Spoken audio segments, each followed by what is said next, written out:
There is no doubt that the Antichrist has already been born. He is in his early years, and as soon as he reaches maturity, he will attain supreme power. This sentence was spoken by Bishop Martin of Tours in the 4th century after Christ, almost 1700 years ago. And he was not the first nor the last to be certain that the Antichrist was already around. Throughout history, countless figures have been pointed out as being the Antichrist. Hello, curious minds, and welcome back to Deciphering Stories. I'm your host, Lucca Schulz. And today we're going to delve into the fascinating topic of historical figures who have been identified as the Antichrist.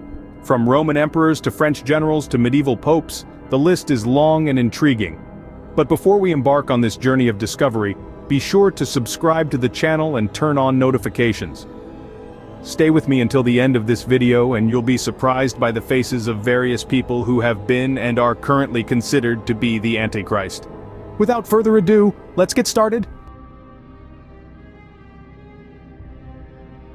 Before delving into the illustrious figures associated with the Antichrist, it's essential to take a step back and understand the origin of this concept. The word Antichrist appears in the Bible, but not in the most obvious places. It's absent from the Gospels, Revelation, and Paul's letters. In fact, it only appears 5 times in the entire Bible, all within the epistles of John. In these letters, the author mentions the coming of the Antichrist, but also states that many Antichrists have already come. This implies that the term is used both in the singular and plural, referring to both the future and the present. Furthermore, the author applies the term broadly to anyone who denies that Jesus is the Christ or that Jesus came in the flesh. In these passages, being the Antichrist essentially means advocating a doctrine different from that of the author of the letter. There is no reference in these passages to a global government, someone pretending to be Christ, or any of the other characteristics commonly associated with the term today. So where do these other ideas, more prevalent in our current imagination, come from? They also come from the Bible, but from different passages. For example, the Gospels of Matthew and Mark mention the figure of the pseudo-Christ or false Christs who would come in place of Jesus, saying, "I am the Christ," and deceiving many people. Here the idea remains quite open, perhaps slightly different from the more singular notion we have today. But the important theme of someone taking the place of Christ already emerges, something not found in the epistles of John. Another crucial passage for conceptualizing the Antichrist is found in the 2nd epistle to the Thessalonians, which states, "Let no one deceive you in any way. For that day will not come unless the apostasy comes first and the man of lawlessness is revealed, the son of destruction, who opposes and exalts himself against everything that is called God or that is worshipped, so that he sits in the temple of God, proclaiming himself to be God." This singular adversary finds some parallels in the figure of the beast from the book of Revelation, which deceives the inhabitants of the earth, is worshipped in place of God, and receives authority over every tribe, people, language, and nation. Again, none of these passages outside the epistles of John specifically use the term Antichrist, but throughout history various Bible interpreters have read these texts side by side and concluded that they all point to a single figure. From there, some went even further, concluding exactly who this figure would be, including their name, appearance, and origin. It is at this point that we enter the realm of the Antichrists of each era. The first suspect in history to be pointed out was apparently Emperor Nero. However, when the Apocalypse and the Gospels were written, Nero had already died, but some legends still circulated in the Roman world that he would somehow return to retake the throne. A source from the 1st century, for example, says that the information about Nero's death was varied, and so many people imagined and believed that he was alive. Another source says that some acted as if he were still alive and would soon return to inflict destruction on his enemies. Over time, the idea that Nero had only hidden and was preparing to return with everything lost its strength. But in its place, rumors began to emerge that, yes, he had died, but he would soon resurrect. In this line, a Christian author from the 3rd century, for example, who is Commodian, wrote that Nero would rise from hell, and the Roman conqueror would then say, "I am the Christ to whom you always pray." In the 5th century as well, another author wrote that Nero would still appear immediately before the coming of the Antichrist. Here he is no longer exactly the Antichrist, but precedes this singular figure of the Antichrist of the end times. In the meantime, several other Roman emperors were also seen as the Antichrist, especially those who had persecuted Christians more harshly, such as Domitian in the 1st century, and Decius in the 3rd century. and even some Christians were also associated with the Antichrist. A very striking example in antiquity is the presbyter Arius, who was condemned as a heretic after the Council of Nicaea for defending that Christ was not of the same divine nature as God the Father. This is the doctrine called Arianism, and because of this condemnation of Arianism, Arius was identified by some figures in that context as the Antichrist. During the Middle Ages, speculations about who the Antichrist would be continued, and several treatises were written on the subject. The most influential of these was a treatise called On the Coming and Time of the Antichrist, written in the 10th century. One of the several ideas that appear in this treatise is that the Antichrist would be born in the city of Babylon, after the fall of the Holy Roman Empire. He would then go to the city of Jerusalem to rebuild the temple, and be worshipped as a god. In the same century, the 10th century, we also find the first record of someone pointing to the Pope as being suspected of being the Antichrist. A French bishop who was an adversary of Pope John V wrote that if the Pope is devoid of charity and full of vain and arrogant knowledge, then he is the Antichrist sitting in the temple of God and presenting himself as God. After that, several other popes were accused of being the Antichrist.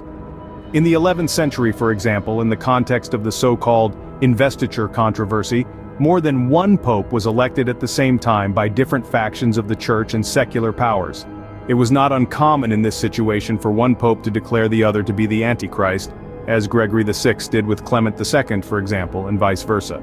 Of course, in the context of the Protestant Reformation, this type of accusation against the Pope was elevated to the maximum power. Some reformers such as Luther and Calvin declared that the papacy itself, the institution and not the person specifically, was the Antichrist. In other words, any pope from the beginning of time to the end of time, or better, all popes from the beginning of time to the end of time represented the adversary described in the New Testament. The Catholics naturally returned this favor and also associated several reformers with the figure of the Antichrist, mainly Luther. Beyond these more specific religious figures, various secular authorities have also been called the Antichrist throughout the modern and contemporary ages. In 1660, for example, a book was published with the following title, A Perfect Description of the Antichrist and His False Prophet, in which it is clearly indicated that Oliver Cromwell, who was the leader of the parliamentarian side in the English Civil War, was the Antichrist, and John Presbyter was his false prophet. In 1809, another book with an even longer title was published to accuse another person of being the Antichrist, and the title is as follows: The Identity Between Napoleon and the Antichrist Completely Demonstrated, or A Commentary on the Chapters of Scripture Relating to the Antichrist, in which it is demonstrated that all the passages apply remarkably to Napoleon, and in which especially the prophetic number 666 is found in his name, in the name of Napoleon, with perfect accuracy, and in two different ways. These books were obviously written by political opponents of these figures and were by no means the only ones or the last to employ this tactic of demonization in politics. For example, during the Cold War it was said that Mikhail Gorbachev of the Soviet Union had the mark of the beast clearly visible on his head. Saddam Hussein, in the context of the Kuwait War, was also identified as a possible Antichrist by some American evangelical authors who pointed to Saddam Hussein's project to rebuild Babylon as a sign of the end times. More recently, French President Emmanuel Macron has also become a strong candidate for the Antichrist, mainly in the role of someone who would create a global government to subjugate every tribe, people, tongue, and nation. And so on. The examples are truly countless, and even Elon Musk has entered the race and appeared in some interviews on the internet as a suspect for being the Antichrist.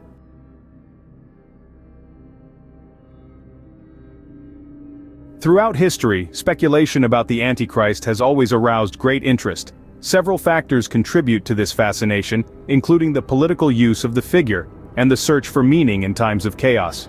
Labeling an adversary as the Antichrist, the representative of evil opposed to Christ, is a powerful strategy to neutralize any support or sympathy for them. This tactic transforms complex debates into a simplistic choice between good and evil, favoring those who use it to demonize their opponents. For those who engage in these debates, this Manichaean view offers the false security of a right side that represents God, justice, and good, and a wrong side that represents evil and injustice. This extreme simplification facilitates engagement in the debate, but prevents a critical and deep analysis of the problems. In times of uncertainty and confusion, The figure of the Antichrist can offer an antidote to chaos, a way to make sense of a threatening reality.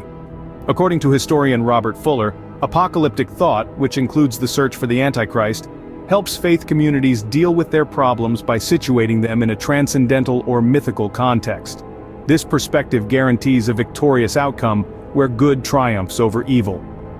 The biblical imagery of the end times serves as an interpretive framework, allowing people to fit the facts, their own lives, and the events around them into a narrative with a positive meaning. This belief offers hope and security in challenging times. In sum, the fascination with the Antichrist stems both from its potential as a political weapon and its ability to provide meaning and hope in times of chaos. This complex and controversial figure continues to arouse the interest of humanity, shaping political and religious debates throughout history. And so we come to the end of another journey in one of the chapters of history. I'll leave a video here in the card to add more value to this concept we're talking about. It's a video about the figure of Lucifer. It's worth checking out. Don't forget to like, share, and subscribe. Thank you very much, and see you next time.